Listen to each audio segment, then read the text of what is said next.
Hello, hello, and big welcome to everyone who has been able to come to my stream today. I am absolutely delighted to be presenting how to write a visual novel on behalf of Writers CONduit. It's very hot today. Looks like the captions are already a little bit stuck, so we're going to, there we go, that's a bit better. The captions might not work so well because it doesn't seem to like the special method I have used to try and get the captions working. Very sorry about that. I did my best. Do let me know if it's really annoying. You can put your complaints down into the comments. But yes, I'm Sailing Ocelot and I'm absolutely delighted to be here. I'm going to talk about how to write a visual novel today. So my goals for this presentation is to talk about what a visual novel actually is. So hopefully you leave this presentation with a bit more of an idea on that. Hopefully you'll know how to get started if you want to write one. And I just want to really talk about how visual novels can be a great option for storytelling. They have so much potential. And I hope that we can recognize some of that potential in this presentation today. So a little bit about me. I won't go too much on about myself, but I go by the name Sailing Ocelot. I've been working on a science fantasy visual novel since 2019. Usually at the moment I stream writing and productivity streams, but I also play and review visual novels on Twitch as well. So here is our agenda today. We have 6 sections. In my kind of presentation style, I recommend grabbing a paper and pen because we are going through a lot of content today. If you have any questions, the way that I would like to do it on my stream is that I would like you to write a note of your question, but send it in at the Q&A. Okay, so hold on to that question and send it in at the last section of this stream, because you might find your question gets answered a bit later, and it's also a way for me to keep track on questions because I don't have fancy bots and I've only got one screen, so it just makes me a much more happier bunny. Don't tell House Ocelot I said that. Right, so we're going to go for examining structure and features. That's the first section of this presentation. This is the most bulky section, so it will probably last about maybe 20 minutes. It's going to go into a lot of detail, so be prepared for that. And without further ado, let's give this a go. Oh, I've just been told I'm very quiet. I'm going to see if I can do anything about that. Right, I've put the microphone a bit higher, so if I'm still quiet, let me know in the chat. I will try to keep an eye on that feedback. Thank you very much, Gwen. Thank you. So, examining structure and features. The goal for this first section is what structures and features are commonly used in visual novels. We're going to take a look at layout, variables and switches. They are our key words for this section, and we might take a look at a few other extras as well.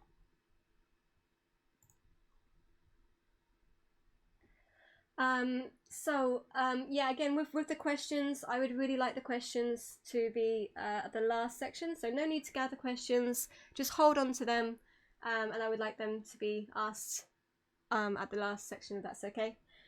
So for layouts, so layout is really important in visual novels. I've made this cute little pretend layouts just so we can talk about the basics in visual novels.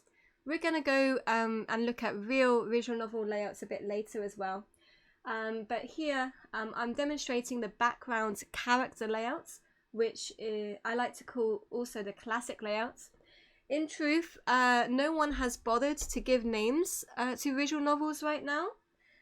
So I've decided, you know what, let's change this. Let's actually get some names going here. So I'm calling this one the background character layout, or the classic layout.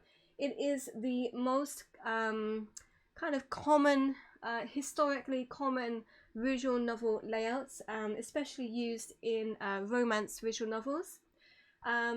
And if you imagine with visual novels with layouts, you have lots of different translucent colored paper and you're stacking them on top, okay? So you have layers.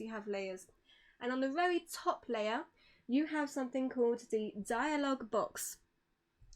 The dialogue box obviously features the text. You can see on the top left, there is a name, so we know who's speaking. You might find that the dialogue box is stylistically a little bit translucent, but the most important thing is that you can see the text, right? You can see the text very clearly, because otherwise it wouldn't be much of a visual novel. So if we take away that dialogue box, we come to character art. Now, traditionally in visual novels, character art will feature half body character art, which means that the character will appear just below their knees. The rest of the body is chopped off. There are lots of different reasons for that. One of the reasons might be so you can see more detail on the face, which helps us to understand expressions. Another detail is that it's cheaper. It's cheaper to have character art that isn't full character art. So that is also another reason as well. Another reason could be the illusion that the character is quite close to your face as well. So that's important to bear in mind. If we take away the character arts, we then get the background arts, and that's going to be the very last layer on your visual novel, and it's very important to depicting the scene, to let us know whereabouts we are, what time of day it is. Background art can tell us a lot without us having to then write it into the text, so it's very, very important. So going back to the background character layout, or classic layouts, there's a couple of extra things you'll find in nearly all visual novels nowadays. You can find buttons, so we call them buttons. So I can see a save button here, a load button here. There's lots of different buttons that are popular in visual novels nowadays. For example, the ability to go back. If you need to go back to the text to check if you might have missed something. There's also a fast forward option if you want to skip the text to go straight to a choice. We'll talk about choices in a minute. And there are lots of different buttons that will usually appear around the dialogue box, because usually you are constantly clicking on the dialogue box to progress the story. So that's why the buttons are usually around the dialogue box. You might also find on the top right, usually on the top right, but sometimes on the bottom right, there will be some kind of icon that will allow you to go to the main menu. That might be to access additional features or to inspect items. That is also heavily stylized based on the other kind of symbology and icons that you have already in the game. So it should stand out, but not too much that it draws your eye away from what's going on. So there are other layouts, of course. This is a 2-character layout. Usually in this kind of layout, your main character is on the left, and the character you are speaking to is on the right. To understand very quickly who is speaking, most visual novels have it so that a character might glow a little bit, or they might be more animated when they are speaking. Because although we do have the name on the top left, it's much easier to follow if the character is glowing, so it draws our attention immediately. It trains our eyes. So we have an example here. And then you can see that on the right, the character is now speaking. So now Eric is glowing orangey, peachy color. So that's just one example of how to use a 2-character layout. Now the problem with the classic layout and the 2-character layout is that if you have a dialogue that involves lots of characters at once, you need to constantly switch the character that is talking. That can be quite distracting for your eyes to see, because you are meant to be focusing on the writing. So the solution for that is the multi-character layout. That means you have more than one character on the screen at once, and they will be highlighted when they are talking. The only problem with that is that it can be quite clustered, quite crowded. You can't see the backgrounds so well. So you really need to decide on the best solution for your visual novel. So pop quiz, I'm taking a look on the chat. What kind of layout is this? What kind of layout is this? So this is a screenshot from Bai Qu, Hundreds of Melodies. It's a very beautiful Chinese visual novel that tells a tragic tale. Do we know what layout this visual novel is, or was I talking too quietly? Yes, brilliant. Cotton Spun has got it. Classic. Yeah, Gala has got it. Classic. Yes. Yes. Okay, this is really good. Yes, this is a classic layout. Don't worry, Gala. I'm typo all the time. I'm sure it's quite annoying when I'm on Twitch and I'm typing quite poorly. So no worries about typos in this chat. We're a typo friendly. We're a typo friendly chat. Okay, so we have another example. What layout is this? What layout is this? Screenshot here has been taken from a summer with a Shiba Inu. Absolutely fantastic visual novel, based on characters that are dogs. So cute.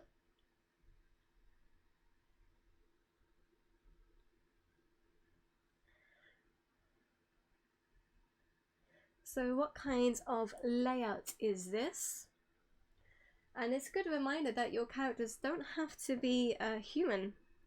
Gala's got it straight away and has Cotton Spun. Yes, the 2-character layout. 2-character layout, perfect. So easy, right? Too easy, too easy. Okay, so moving on.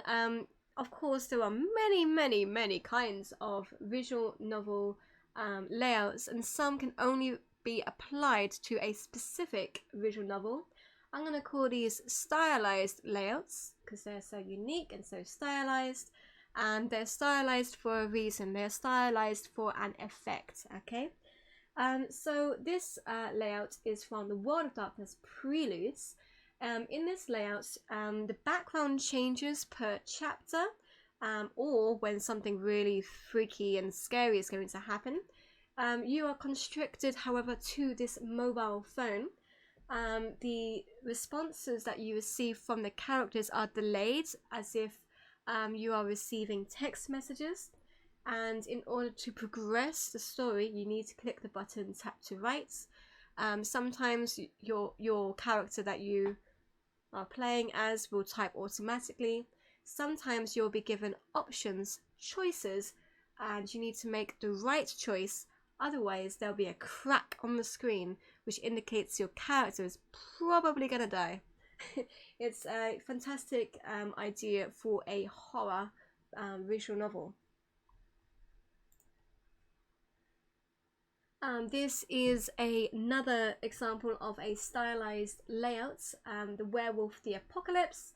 So in this layout, you can see on the right, the characters really are blending in with the background. Usually we will make the character art and the background art separate layers so we can move around the characters and change their expressions. In this visual novel, the background art and the character art are together. They are completely blended in. And on the left, because although in this example, there's only one sentence, usually the sentences are very long and they are paragraphs long, and then you'll have a few choices below. So this is a really good layout for a visual novel that is very heavy on text, because if you have a dialogue box, you're usually got 2 to 4 lines of space. So this is a good alternative if you want to be a bit more book-like in your visual novel. So choices, I've talked about choices a little bit as we go on, but they are a hugely important part of visual novels, and they bring in the interactive part for our readers. Not all visual novels have choices, but most certainly do. You can have choices that make a mild impact, or choices that dramatically change the story. So on the left example by Chu offers few choices, but they do lead to alternative endings. On the right, choices are very dramatic and can mean your character dies.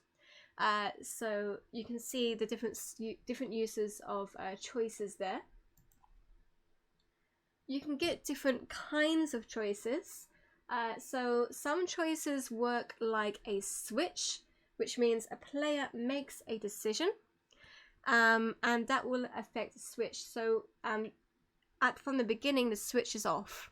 Okay, it can only be off or on. It can't be in the center. It must only have 2 options. So at the very beginning, it starts with the off position. Okay. When a player makes a decision, the switch is either turned on or remains off. If the switch turns on, you can then make a consequence.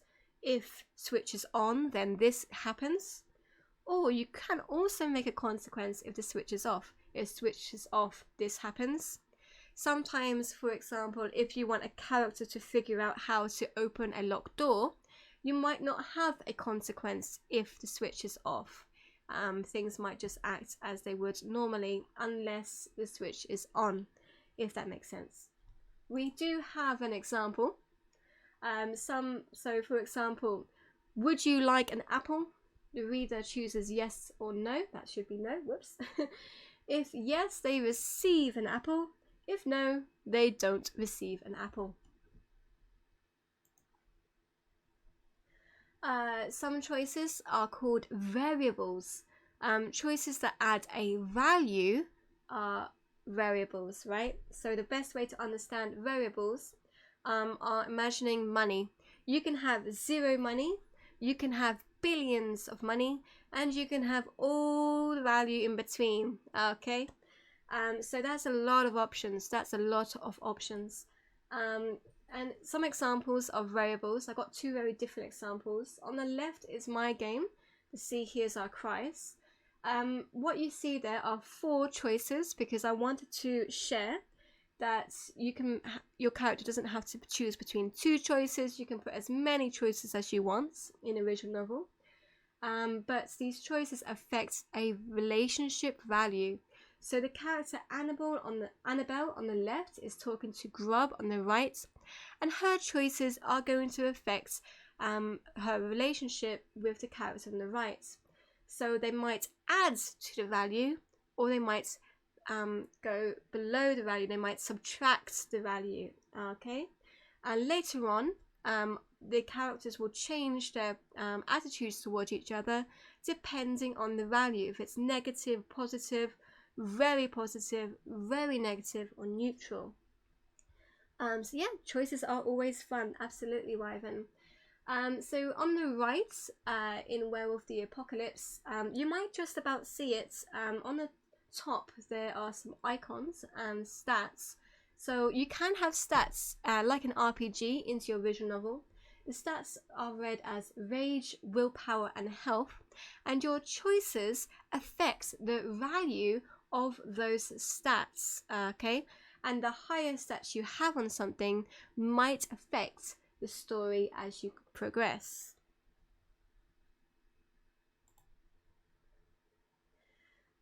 So we know that choices can really dramatically change the nature of your of your visual novel. Switches and variables are the best way to categorize choices that visual novels use, in my opinion. You need to consider, if you're going to put choices in your visual novel, how much agency do you want your readers to have? How impactful should their decisions be? And as a consequence of impactful decisions, you need to consider how many additional scenes are you willing to write, okay? Because you're giving yourself a lot more work the more impactful decisions that your character makes. That's why a lot of visual novels keep a tally of the variables of your choices, but don't actually make an impact to the story until the very, very end, when you receive a certain ending.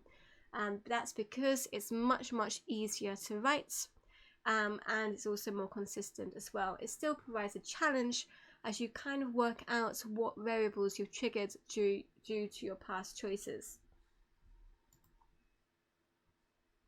So here's a visual example of choices.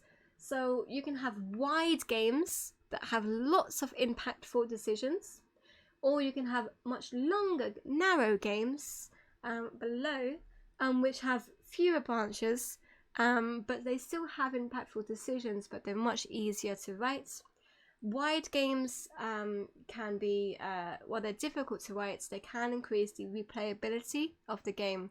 You've got to really consider your goals and why you're writing a visual novel to figure out how wide you want your visual novel to be. You don't want it to spiral out of control.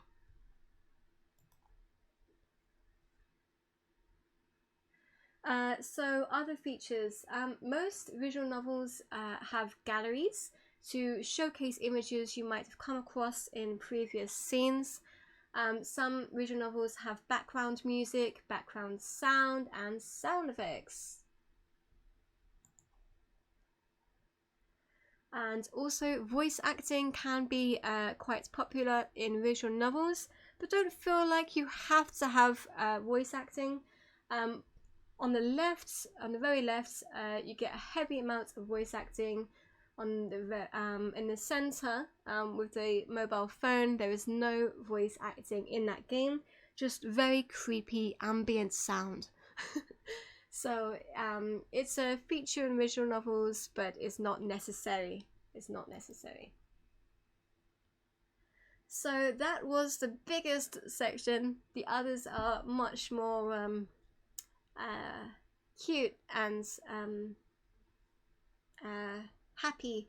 No, like biscuits. The other sections are like biscuits, while the first section was like a big cake. So we're going to go for the first biscuit section, the examining genre and style. I think I'm losing it. I'm going to take a sip of drink.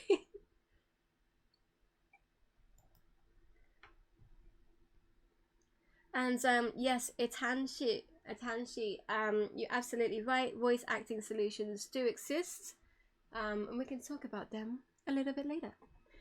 Examining genre and style is up next. We're going to take a look at different visual novel genres and styles that I hope might inspire you. And I want to ask, what genres have been explored with visual novels, and what limitations could there be? Let's take a look. The first genre that we absolutely have to mention is the romance genre. The romance genre in visual novels is absolutely huge, and it's definitely the most popular genre in visual novels, and I think that will be the case for a very, very long time. Partially because they're a bit easier to make than some other genres that we're going to talk about today, but also because they're hugely popular, and they bring a great deal of escapism to our reality, I think. And they're also a lot very, very open-minded. They usually have very diverse characters as well. As with romance, though, it's important to be aware that it can be hugely varied. Some visual novels do include erotica. Some have very soft romance genres, so do be aware of that when you are looking into romance visual novels. On the left is an example of a very cute romance story between two female characters called Perfect Gold. Other notable visual novels are listed. Blood Code by Chi Steinsgate, Missed Messages. There are also, later on, I'll be posting an infographic. It's already on the Treasured Trove on Writers CONduit that has all these recommendations on, so don't worry if you don't write down everything. You'll still have this information in a pretty infographic a bit later. Then probably the second most popular genre probably is the mystery and detective genres. They vary considerably between a cheeky, light-hearted visual novel, for example, the very famous Ace Attorney series. Many people don't realize Ace Attorney is a visual novel, right? You can also get horror death trap stories, murder mysteries, and things like that, which are very, very popular right now. Important features of this genre are usually the use of items. So you might your character might pick up an item, you might be able to access it in the main menu, and you might be able to use that item to support some dialogue. That is a very, very common feature in detective and mystery genre. Other genres can include the sci-fi genre. Sci-fi in visual novels, science fiction visual novels usually use exploration as a mechanic. So you might be carefully exploring the background art for some clues. Usually there's a lot of things to click on, to interact with in the visual novel setting, to explore about the plot or the wider lore and the world. It's a great way of world building if you can like find something in the distance and learn a bit more about that world through that interaction. Science fiction visual novels usually include solving a puzzle or interacting with characters or the world in a certain way to progress. On the left you can see a screenshot of Syntherapy. It's a visual novel that I've streamed in the past. It's about mental health, and it's also set in the far future. And there are so many amazing science fiction visual novels, including Opus, Echo of Star Song, Love Thyself, a Horato story, and many more. Of course, you can get horror visual novels. These are becoming more and more popular. They might compete with mystery and detective genre as by quantity at the moment, because they're becoming very, very popular. They always tend to use as much as they can with the art and music to create a specific haunting style. So art is very, very important. Sound effects is very, very important. They might have screen shaking effects as well, flashing images or tints that are used to change the color of the scene for eerie effects. So on the left we have a World of Darkness Preludes as an example. Yumen Neko, When They Cry, is a hugely famous horror visual novel. Then we also have fantasy visual novels. Fantasy genre is hugely varied in visual novels, and they tend to be made by indie studios all around the world, which might contribute to their diversity. They are also very diverse in the character art style, so many fantasy visual novels move away from the anime style and might have more realistic style or more Western cartoon styles and things like that.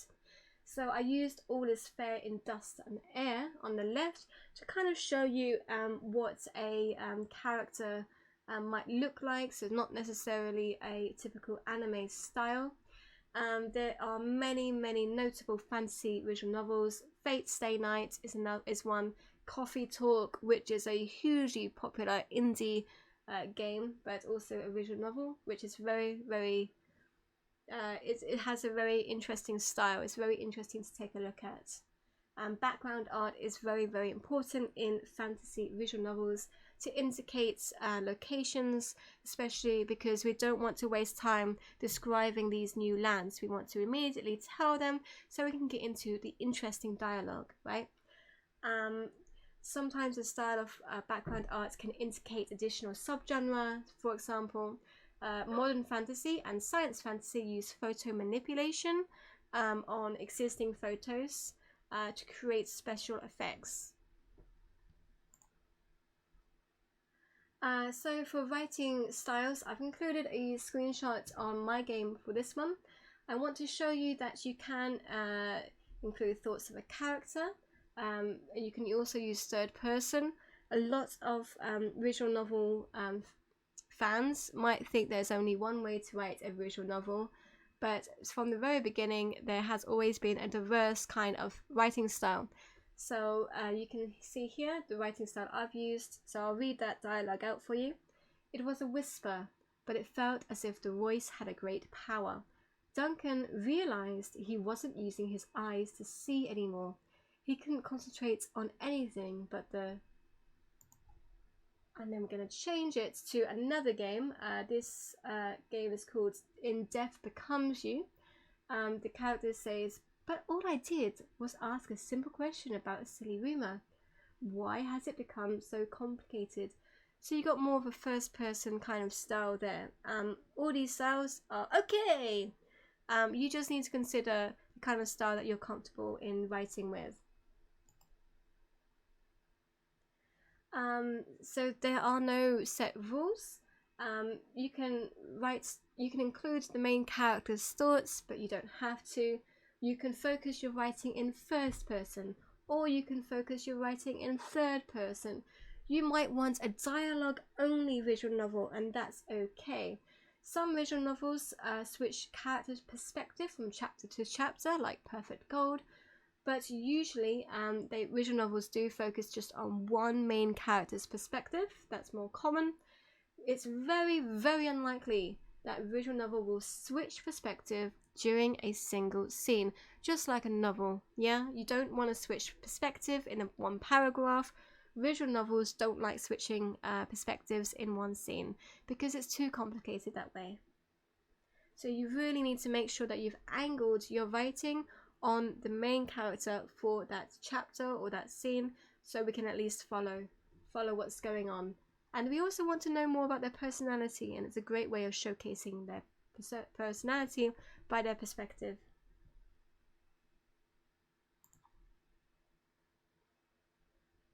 Right, so we're going to go through gameplay. In gameplay, I'm actually going to show you some gameplay of visual novels. After gameplay, we're going to take a small break. If you want a longer break, you can have a break now and skip some of the gameplay. It's completely up to you. I will be lurking on the chat during the gameplay because I want to say hi. I want to say hi and interact with you. But yes, let's take a look at gameplay. I've chosen 2 visual novels to take a look at. This will last about 8 minutes in total. Then we're going to have a break. I suggest you take a note on how the main menu differs because they differ considerably. Take a look at the opening scenes. Think about what layout are these visual novels, what genre, and what is most notable to you.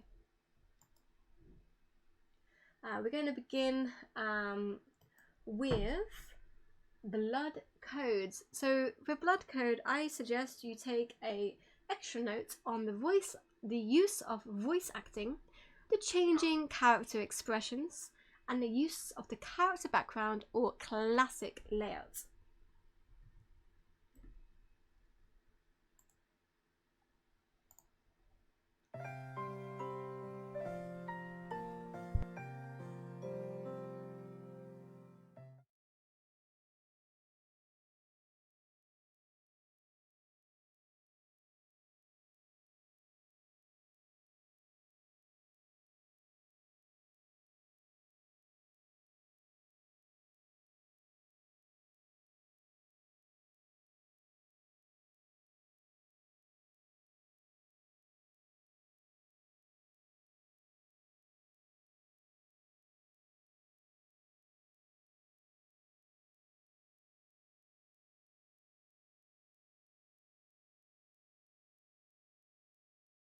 你好，雷雅·艾菲利斯，光明系新生，欢迎就读新晋高等魔法学院。你的资料已经核对完毕，这是你的学员卡，在校内的一切活动都要用到它哦。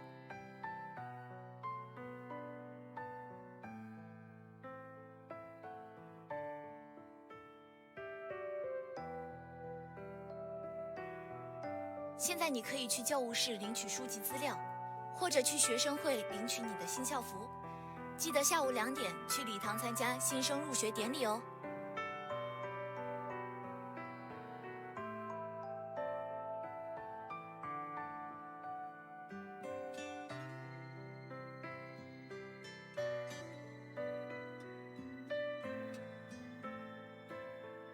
你好，欢迎来到新进学生会，这是你的校服，请登记。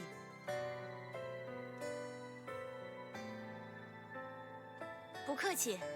对了，新生都需要去我们会长那儿报到，会长办公室在3楼，右转第3间就是。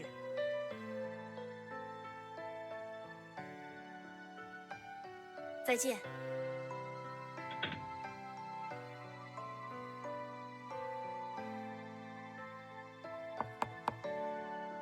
请进。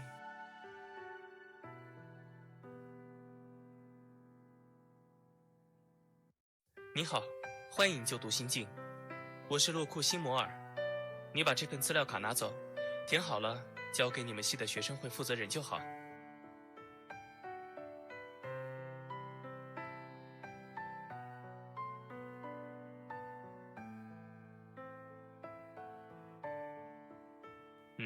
还有事？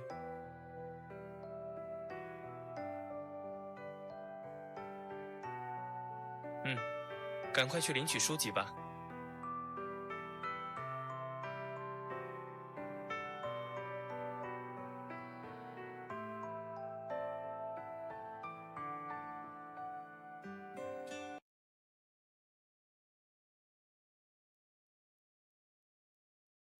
So what I found interesting about Blood Code is that they chose not to translate the voice acting in that. So what you heard was some Chinese, because it's a Chinese visual novel, and I thought that was something important to note among everything else that you saw.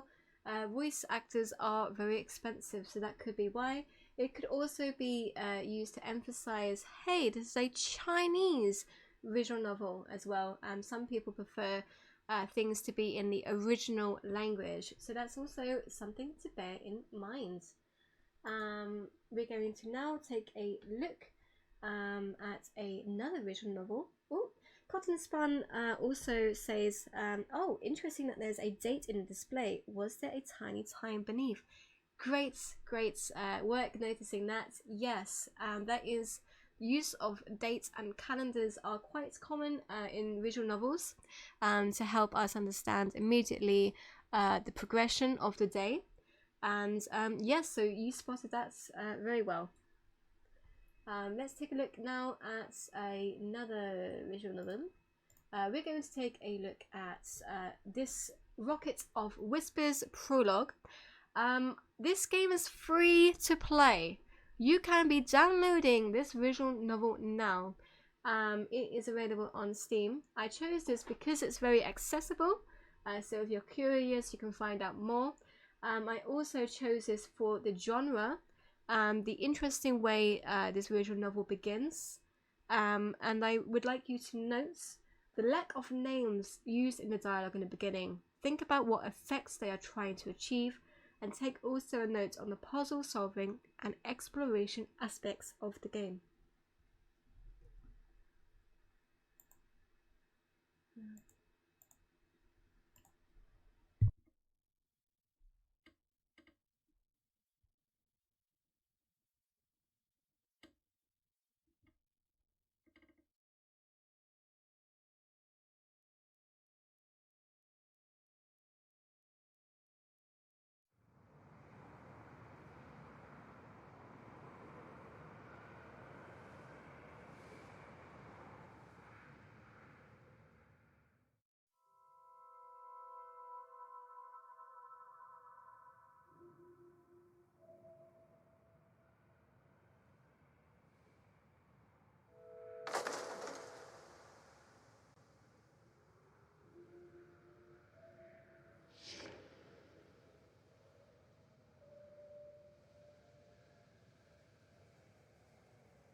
So that was Rocket of Whispers, a quick glance at the prologue there. I thought it was an excellent example of the potential of a visual novel, so I hope that was really, really helpful for you. We are now going to take a break. It's going to be a small break because I rambled on so much at the beginning, and we still have a few things to continue rambling on about. Let's be back in about 2 minutes, if that's okay. After the break, we're going to be looking at resources for creating visual novels, the development process, and finally, I'm going to try and answer some of your wonderful questions. So, see you in about 2 minutes. We're now going to go into resources. Now, everything I talk about for the latter part of this presentation, please don't panic if you miss anything or if I'm talking too fast because I've made a mistake of rambling too much earlier. I've made an infographic on the Writers CONduit, so which can be a handy reference for everything that we've discussed today. And it especially includes information on resources and the development process. So sit back, relax, and let's go and move on to the next section, or the next biscuit. Resources. So we're going to look at a brief overview of some of the most popular visual novel resources. Bear in mind, game development resources and writing resources are also, also there for you to take a look at. For example, if you search for music for visual novels, you might not find much, but music for game developers you might find quite a lot of. Right, so for resources I've done 4 categories. We have the software and development. On the left there, I know it's a bit small, but you can go to the Writers CONduit treasure trove if you want to be able to see this information more clearly. On the left is storyboards. I highly recommend you use storyboards to support your development process. We'll talk about that a bit later. You can use online and offline whiteboards. I highly recommend Miro.com because you can use 3 whiteboards for free, and they're huge. Right, they're huge. They have so much capabilities. It's so intuitive. I use the free version of Miro, and I haven't used up all of one board yet, and I use that to use flowcharts to really understand where my game's heading and to understand the consequences of all my choices. And I also make a tally, which is very important, on the maximum possible variable a player can achieve per chapter and the minimum possible variable a player can achieve, so I can keep up to date with that and make consequences that are actually achievable for players to have. There's no point in making a consequence later on in your visual novel that it's impossible. It's impossible, so all that writing would have been for nothing. So Miro.com is a really good whiteboard. World Anvil also have whiteboards as well, but with World Anvil you do need a hefty subscription fee for the use of whiteboards, and it is not intuitive like Miro.com. However, it is a fantastic way of connecting your world building with your flowcharts. So if you want everything linked together, do take a look at World Anvil as well. Flowchart specialist software includes Twine, which is hugely popular and also free to use, and Graph VLZ, which I believe is also a free to use flowchart specialist software. I'm just dismantling my table, never mind. Moving on to visual novel making software. RenPy is the go-to. RenPy is the most famous visual novel making software that you can get. It is free to use as well, but it does require use of coding, which can set back some game developers. So be aware of that, but RenPy is very, very popular. You can also use Tyranno Builder and Visual Novel Maker, which don't require any use of coding. It's a drag and drop kind of system. However, it will be more limited, and the communities around those softwares are smaller as well. So if something goes wrong, you have a bit less support there. That's something important to note. You don't have to use a specialist visual novel making software, of course. You can make other game making software, including Unity, which is the big one, and a lot of hybrid visual novels use Unity. You can also use Blender and any other game making software as well. So do consider that as well. Let's go on to the left, so sound. I'm going to blitz through this. Zap Sound and Free Sound offer free to use for commercial use sound effects that are brilliant as long as you give credits. You can also purchase a very cheap license for all of the sounds at once, which is very affordable in my opinion. You can also consider use of package deals. Humble Bundle has a lot of package deals that are very popular for game developers that often include sound effects and game music. I'm the one on Writers CONduit. I've also got that license for that song. It was part of a package deal on Humble Bundle and it was very affordable, and it's fantastic. I can use them for my games as well. And there are also lots of opportunities to find different sounds on the internet. Just make sure you check their licenses, because they might be not licensed for use of games, they might only be licensed for use in film, etc, etc. With art, you can use, there's so much free to use art. I said in the chat, photo manipulation of copyright free art is very popular right now in visual novels because it's so affordable. Just checking that we're still going. Okay, yep, sorry, my phone is saying that we're not. My phone is lying to me. Okay, so with art, it's very distracting when your phone says you're not live, but you are live. So with art, free to use art, photo manipulation of copyright free images is very popular. You can get Pixels, Pixabay, Morphfile and Openverse. Some indie development websites, including itch.io, which I mentioned before in the chat, they have a lot of free resources as well.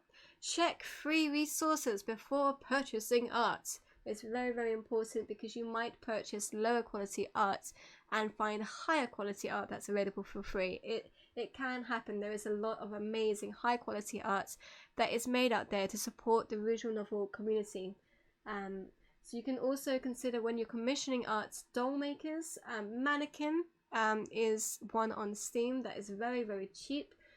They can be purchased, some doll makers can be purchased and licensed for use in visual novels. There are also websites, right, where you can commission art, such as Instagram, ArtStation, DeviantArt, Fiverr.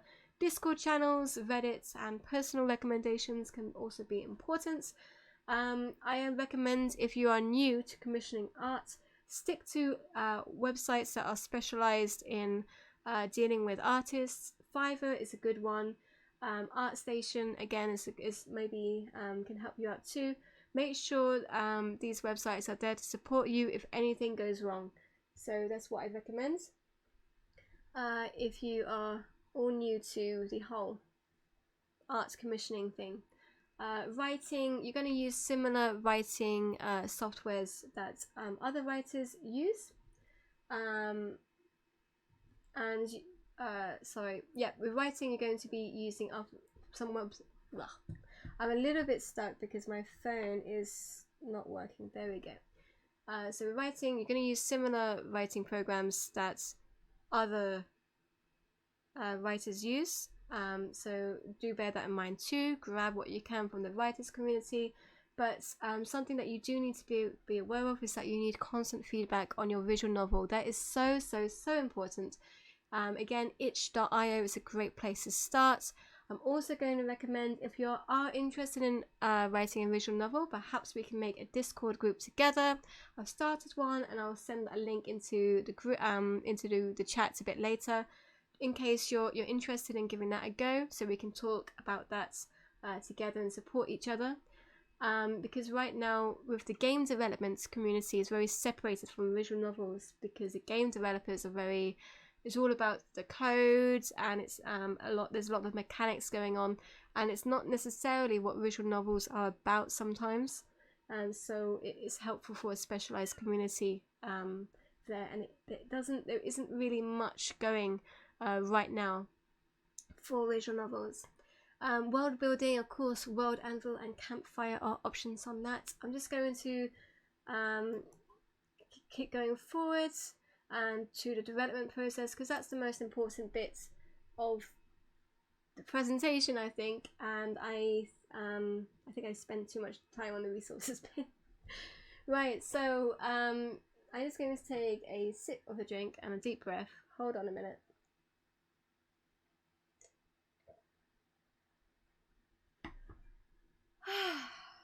Okay, let's do this. Right, so this last section I think is the most important. I'm going to tell you the development process of making a visual novel. Again, this is also included in the infographic.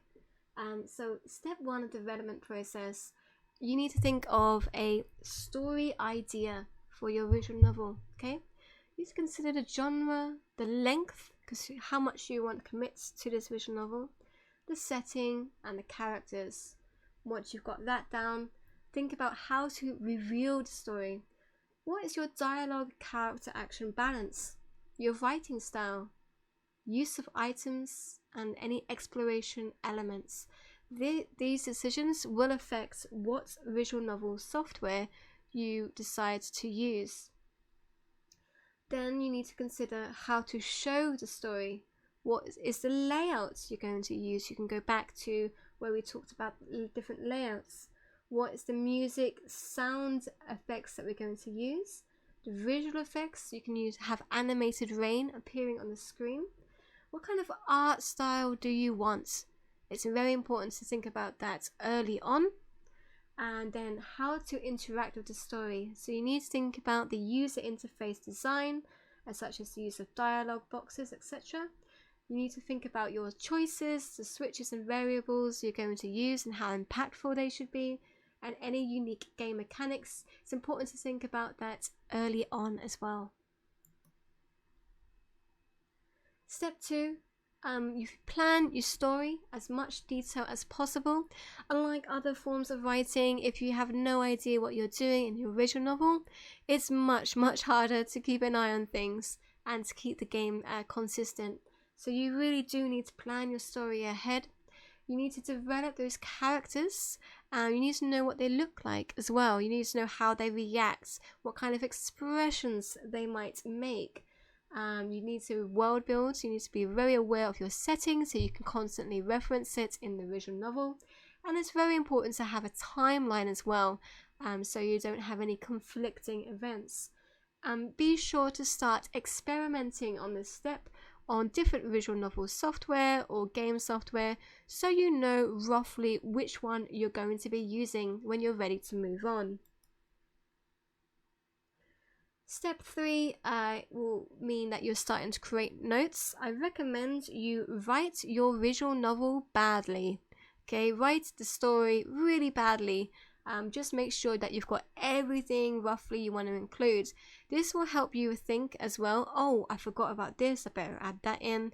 And just by going through, write your badly written notes, you will know what's happening in the story. Okay, there won't be any surprises for you.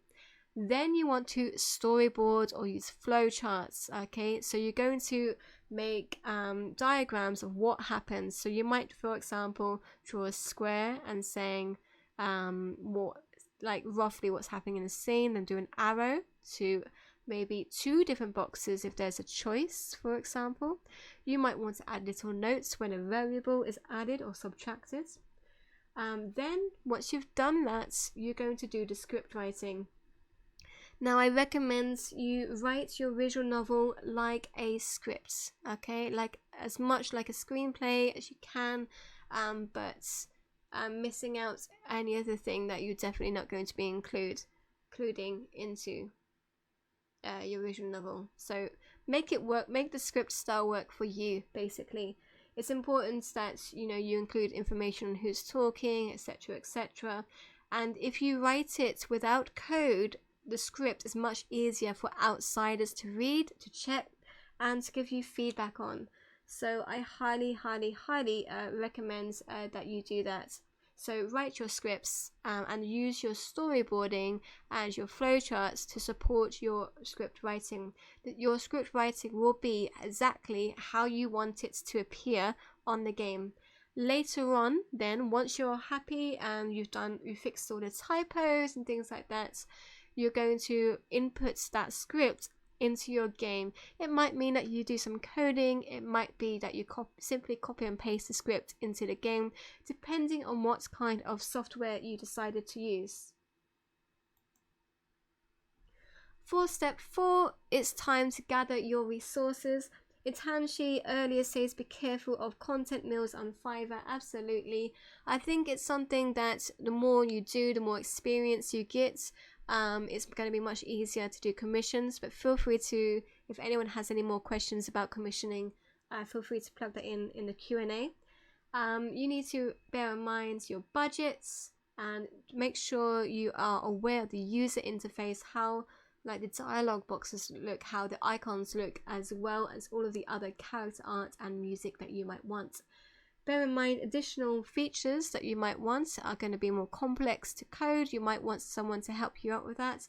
That's also going to have to be part of your budget as well. Then we have the final step of the development process. You have the alpha stage, where you will have incomplete assets, but you still have opportunity to modify key elements. Okay, so you will get some feedback hopefully on each stage, and if there is a critical thing of, hey, this part of the game is not fun for me, you can still modify that and change it. It's not too late. It's not the end of the world. So the alpha stage is really, really important. If in the alpha stage your game isn't completed, finishing the project should still be clearly in sight. Because of this, there's also a pre-alpha stage where you should still receive constant feedback on your work. You can then get the beta stage. This stage means the game is nearly complete. There should be minor bugs, which is also very important, why you get testers regularly. Then you'll release a demo, most likely. This is a great way of marketing your visual novel, and also you can receive very helpful feedback on how readers may react to the visual novel, in case you need to make any kind of changes to your trailers and things like that. Then later on, hopefully you'll be releasing this visual novel and it's available to all the readers. Woohoo! Later on, there might be the updates, so you might be fixing any additional bugs, new chapters may be added, and possibly you might get a sequel. So that is the development process of visual novel. I hope that was very helpful to you. If you would like to put me on the spot, this is your chance to ask some questions about visual novels. I'll do my best to answer them. And if not, I hope to signpost you towards further research. And thank you so much for being part of this presentation. I'm also going to be sending in some links into the chat right now that I hope will be of interest for you. So yep, question time. If you have any questions, go for it. Whoops, I should still be presenting that. And then I should Alt tab, because that is what cool people do. There we go. Right. Right, Gala has a question. Would the game Until Dawn qualify as a more immersive visual novel because of the way it's presented? Unfortunately, Gala, I am seriously uncool and I don't know this game. I'm very sorry about that, but Gala, if you've got my Discord probably. If you want to message me, I can take a look at some gameplay and give you my opinion on that later. Thank you very much, Dragoness, for your comments. That's really, really sweet. I hope it wasn't too much information as well. So the first link I'm going to send you is my visual novel Discord. If you're interested in the visual novel that I've been working on, feel free to take a look at that. Next website I'm going to plug in is my own website. I'm not too great at making websites, but if you want to know again more about my visual novel, you're more than welcome to. If you're interested in making a visual novel and you want to gather together and build a community, very inspired by Coffee Quill's earlier really awesome presentation, this community is completely empty. It's only got me in it. But if you want to discuss visual novels, then perhaps we can gather together and support each other's own developments in our Discord. So if you're interested in that, feel free to go into that community. It's just a completely new idea. There is nothing like standardized in it, so if you really want to get involved, it could be a good time. The next link I'm sending is of course the Writer CONduit Twitch. Make sure you follow them if you haven't already. And then the last link is Writers CONduit website. Don't forget, I have a very cool infographic in the treasure trove on Writers CONduit.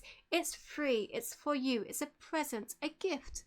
It's a gift for Writers CONduit for allowing me to haphazardly do a presentation, and it's also a gift for you. I really hope it's very helpful and it covers a lot of what we've talked about today.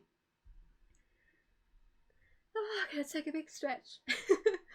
Oh gosh, what a time, what a time. So we're going to be raiding soon, unless you have some more questions.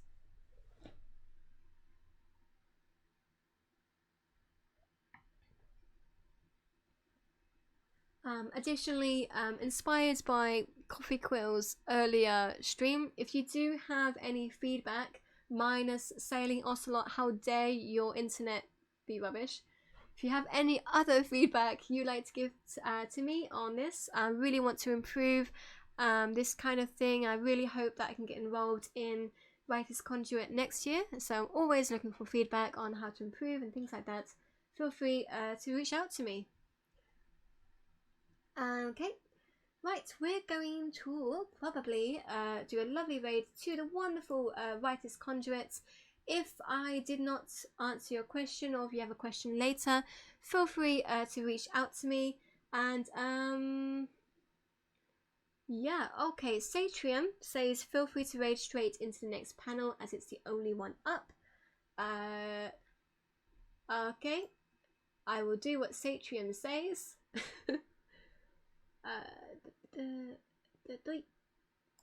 So what panel is Story Girls panel? What panel is Story Girls?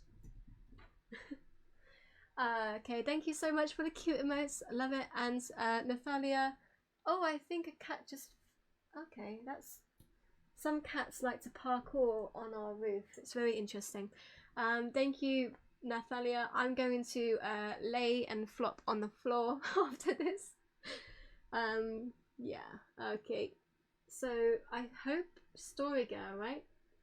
We're going to follow Satrium's recommendation and be raiding Story Girl.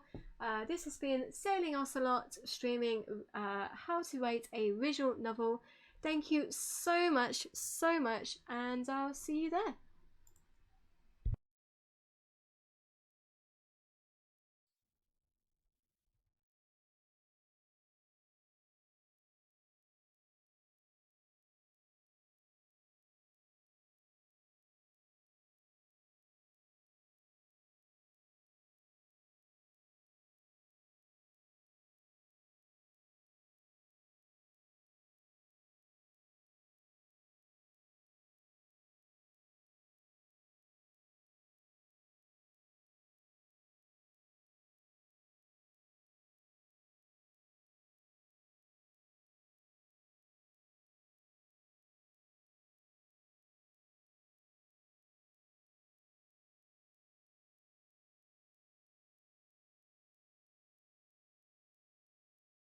sorry,